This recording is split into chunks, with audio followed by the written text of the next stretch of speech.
Hello students, आज हम लोग देखते हैं इस कुछ क्वेश्चंस को।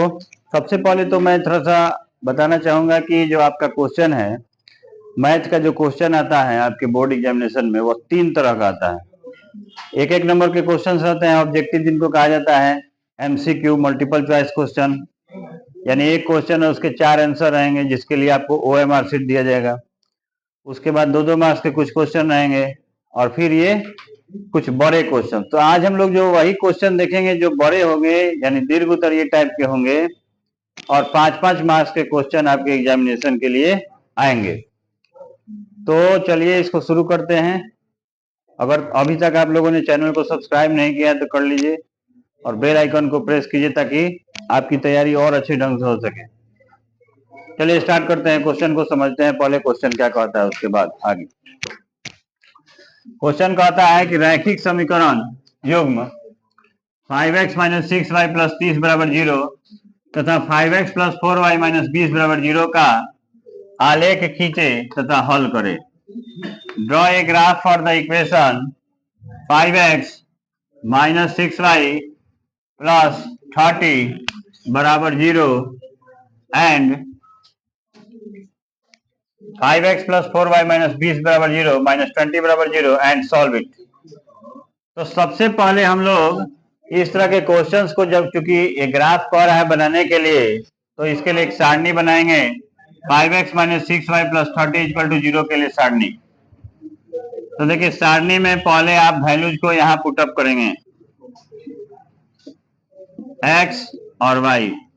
यहाँ देखिए, हम x और y का वैल्यू कोई भी अपने मन से पुट कर सकते हैं, लेकिन ध्यान देने वाली बात यह होनी चाहिए कि जिस वैल्यू को पुट करेंगे उससे y का आंसर फाइंड होना चाहिए, यानी वह आंसर फ्रैक्शन में नहीं होना चाहिए। कभी भी किसी भी हाल में आंसर आपका फ्रैक्शन में नहीं आना चाहिए।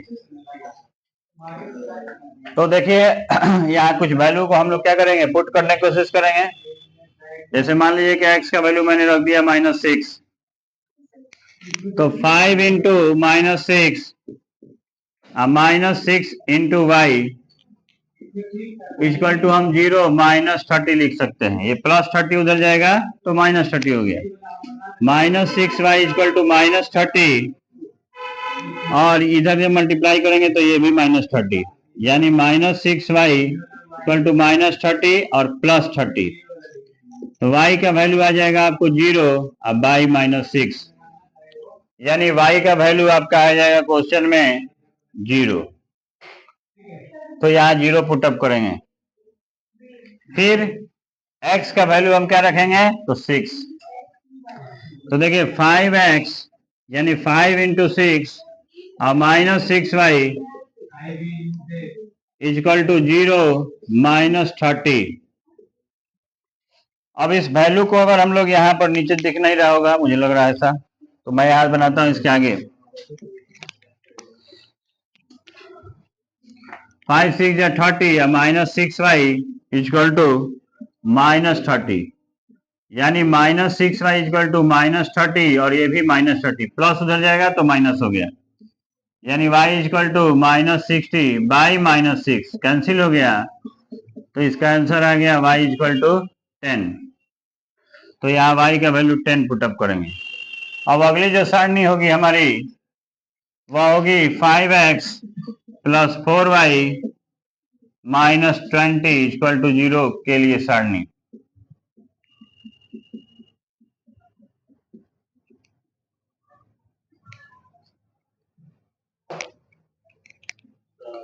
तो देखिए 5x + 4y - 20 इक्वल टू 0 के लिए सारणी अब हम लोग बनाएंगे। तो जैसा कि मैंने पहले किया था, यहाँ पर एक टेबल आप छोटा सा बना लेंगे, और x और y के डिफरेंट वैल्यूज को अब सोचेंगे हम लोग कि क्या पुटअप करें। x का वैल्यू तो y का वैल्यू निकल जाए, लेकिन वो फ्रैक्शन में ना आए। तो देखिए x के लिए हम लोग क्या करेंगे, 0 रख लेंगे। 5 into 0 plus 4y - 20 equal to 0। तो 4y इक्वल टू 0 के उधर भेजेंगे 20 को, तो प्लस हो जाएगा, यहाँ पर हो जाएगा 0। 5 में 0 से मल्टीप्लाई किया तो 0 हो गया। यानी y इक्वल टू होगा 20/4, कैंसिल करेंगे तो इसका वैल्यू आ जाएगा 5। अब फिर इसके आगे फिर हम लोग वैल्यू को क्या करेंगे, रखेंगे। इस बार रखेंगे x की जगह पर 4 का value plus 4y equal to 0 plus 20, यानी 4y इक्वल टू 20 माइनस 20, यानी y का वैल्यू जो है 0/4, y का वैल्यू हो जाएगा 0। एक बार हम लोग इसको फिर से थोड़ा देख लेते हैं क्वेश्चन में, कहीं चूंकि इस तरह के जब क्वेश्चन बनते हैं तो उसमें थोड़ी बहुत गलती होने के चांसेस होते हैं। इसको देखेंगे तो 5x minus 6y equal to 30, यहाँ 0 हो गया, ये सही है, यहाँ से सही है। चलिए ये जो सारणी है आपका एकदम बिल्कुल, हाँ यहाँ तक क्या है कंप्लीट हो गया, सारणी बन गया। अब इसके अकॉर्डिंग आप ग्राफ बनाने के लिए सीखेंगे। मैं व्हाइट बोर्ड पर बनाऊंगा लेकिन आप अपने ग्राफ कॉपी में इसको बनाएंगे। इसके बाद के हम इसके ग्राफ को देखेंगे। देखिए यहाँ दोनों का सारणी लिख लिए हम, और बाकी चीजों को इरेज कर दिया, मिटा दिया। अब यहाँ देखिए दोनों का टेबल है हमारे पास। तो ग्राफ बनाने के लिए आप लोग जानते हैं कि सबसे पहले ग्राफ का पेज चाहिए, ग्राफ का कॉपी चाहिए, और उसके बाद बीचों बीच लाइन हम ड्रॉ करेंगे, एक हॉरिजॉन्टल एक वर्टिकल। एक होगा आपको क्षैतिज और एक होगा ऊर्ध्वाधर। इसको एक्स एक्स कहा जाएगा, एक्स एक्सिस, दोनों को छोड़ देंगे, एक्स डैश, यहाँ वाई हो गया, और वाई डैश। इसको हम लोग क्या कहेंगे, मूल बिंदु कहेंगे। मूल बिंदु को हम लोग 0 से डिनोट करते हैं। इधर के तरफ जो अंक होंगे वो प्लस होंगे, और इधर के जो अंक होंगे वह माइनस में होंगे।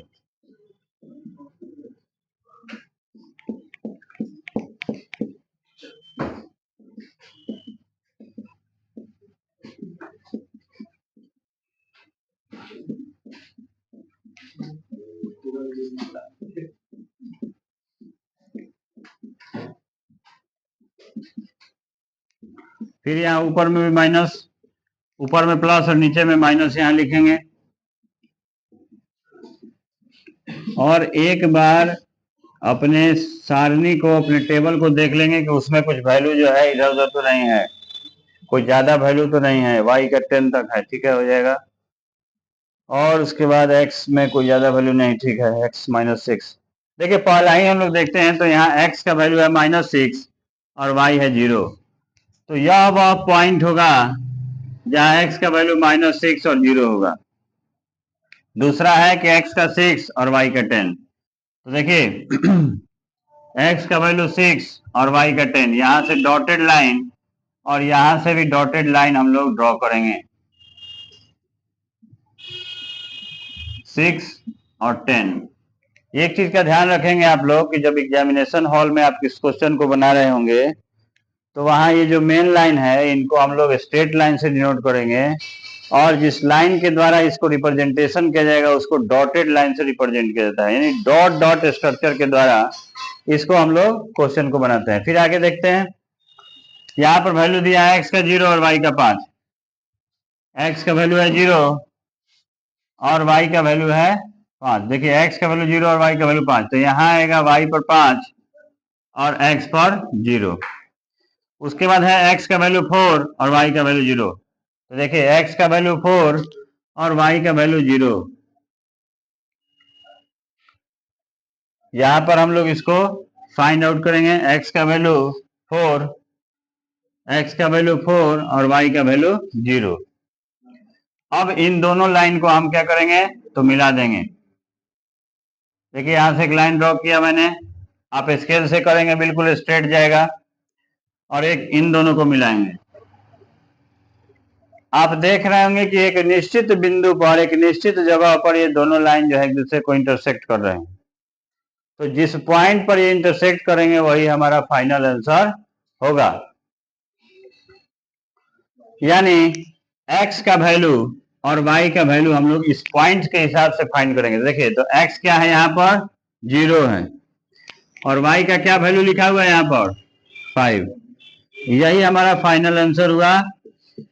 इस क्वेश्चन को खूब प्रैक्टिस करना है, दूसरे डिजिट्स को रख करके एकदम एग्जाम में सफलता होगी। अब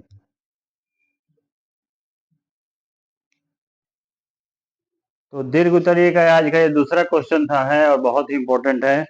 इस क्वेश्चन को कई बार कई एग्जामिनेशन में आपको रिपीट किया है। पिछले कितने एग्जामिनेशन में इस क्वेश्चन को रिपीट किया है। जब आप 2010 से आगे बढ़ेंगे और 2024 तक के क्वेश्चन को देखेंगे तो आपको बहुत बड़े क्वेश्चन मिलेगा। चलिए देखते हैं क्वेश्चन क्या है। क्रमशः 6 सेंटीमीटर, 8 सेंटीमीटर और 10 सेंटीमीटर त्रिज्याओं वाले धातु के 3 ठोस गोलों को पिघलाकर एक एकल ठोस गोला बनाया जाता है। इस गोले की त्रिज्या ज्ञात करें।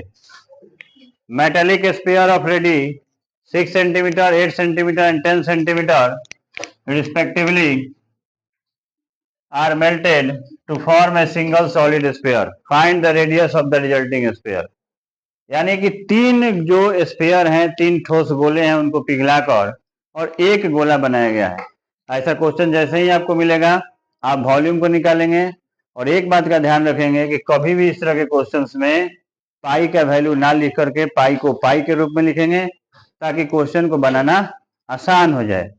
तो मान लेंगे कि पहला का जो रेडियस है फर्स्ट स्फीयर का, उसको हम लोग मान लिए R1 और वह वैल्यू दिया गया है 6 सेंटीमीटर।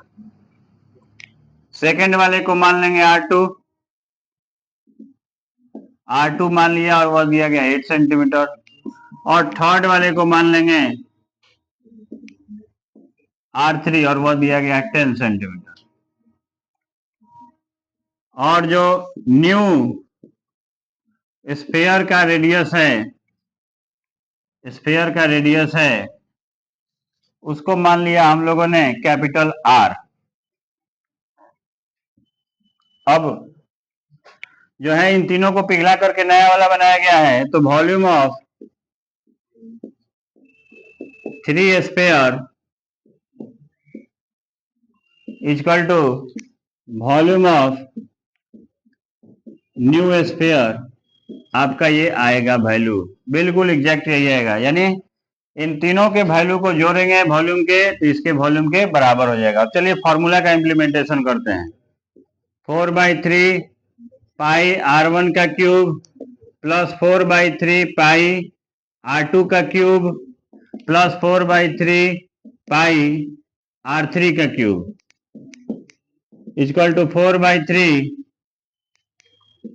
पाई और R का क्यूब हो जाएगा। चलिए इन तीनों में से 4/3 को कॉमन ले लिया हम लोगों ने, 4/3 को पाई कॉमन ले लिया। R1 का वैल्यू पुटअप करेंगे तो हो जाएगा 6 का क्यूब। इसको भी 4/3 को कॉमन ले लिए तो इसमें कितना होगा, R2 का वैल्यू हो गया 8 का क्यूब। और यहाँ भी 4/3 पाई को कॉमन ले लिए तो यहाँ हो गया 10 का क्यूब इक्वल टू 4/3 पाई और R क्यूब। अब यहाँ देखिए इस क्वेश्चन को, 4/3 पाई यह हो गया 216, 8 का हो जाएगा आपको 512 और 10 का हो जाएगा 1000 equal to 4/3 pi R cube. देखिए एक चीज आप ध्यान रखेंगे कि जब मल्टीप्लाई में दोनों तरफ बराबर के अंक हो तो वो एक दूसरे से कैंसिल हो जाते हैं। यानी 4/3 से 4/3 पाई कैंसिल हो गया, ये जोड़े तो 1728 इक्वल टू R क्यूब।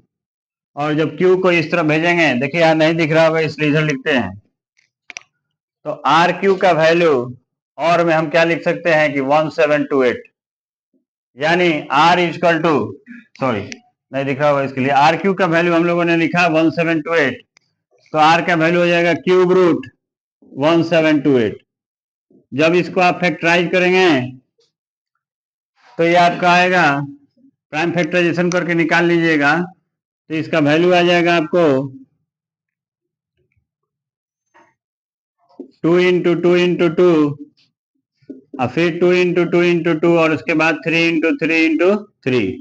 3 की जगह पर 1 का पेयर होगा, इस 3 की जगह पर भी 1 2 आएगा और इस 3 की जगह पर 1 3 आएगा।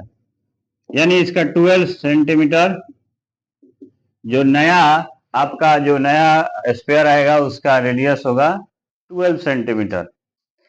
ये दोनों ही क्वेश्चन आज के बहुत इंपॉर्टेंट थे और आप इसको बहुत बार प्रैक्टिस कीजिएगा। एग्जाम में इससे रिलेटेड क्वेश्चन बिल्कुल आना ही आना है।